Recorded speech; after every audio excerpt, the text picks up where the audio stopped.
বন্ধুরা, দেখো আমার ওয়াইফ এখন কি দিচ্ছে। খুব ভালো যেন উপহার দিতে এসছে।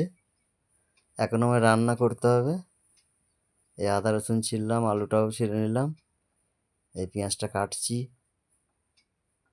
यार मैं इतना सुंदर क्यों এবার हूँ। আমাকেই তুলা করাচ্ছে। সাফ সাফা হয়ে গেছে, এবার আমি রান্না শুরু করছি। একটু তেল দিয়ে দিলাম। তোমরা তো সব মেয়ে ছেলের রান্না দেখেছো, আমার বেটা ছেলের রান্না কেমন লাগছে। যদি ভালো লাগে, খুব যদি তোমাদের অন্তরে লাগে, অবশ্যই লাইক করবে। তোমাদের জন্যই করছি। হ্যাঁ, তো আলুটা একটু ভেজে নেবো হালকা করে। আর পেঁয়াজ তো ভাজা হচ্ছে, টমেটোটা কেটে নিলাম। এই যে পেঁয়াজটা ভাজা হয়ে গেল, মাংসটা ঢেলে দিলাম আমি। অল্প করে কষে নিলাম, টমেটো দিয়ে দিলাম,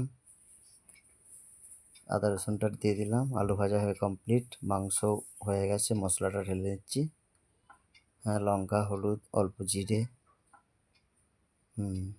এবার একটু কষে নিলাম। এবার আলুটা ঢেলে নিলাম।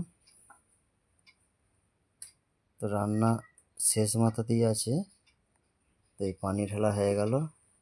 নুন টুন ঠিকই আছে, দেখা হয়ে গেছে, যে কমপ্লিট, রান্না কমপ্লিট হয়ে গেছে, তুলছি আমি। হ্যাঁ, তো কেমন, যদি ভালো লাগে অবশ্যই লাইক করবে। খুব মেহনত করে করেছি। হ্যাঁ, তো আমার তো বেশ ভালোই লাগলো খেয়ে চিকেন রান্না। তোমরাও এরম যদি চাও তো রান্না করে খাবে। এটা আমার মেয়ে।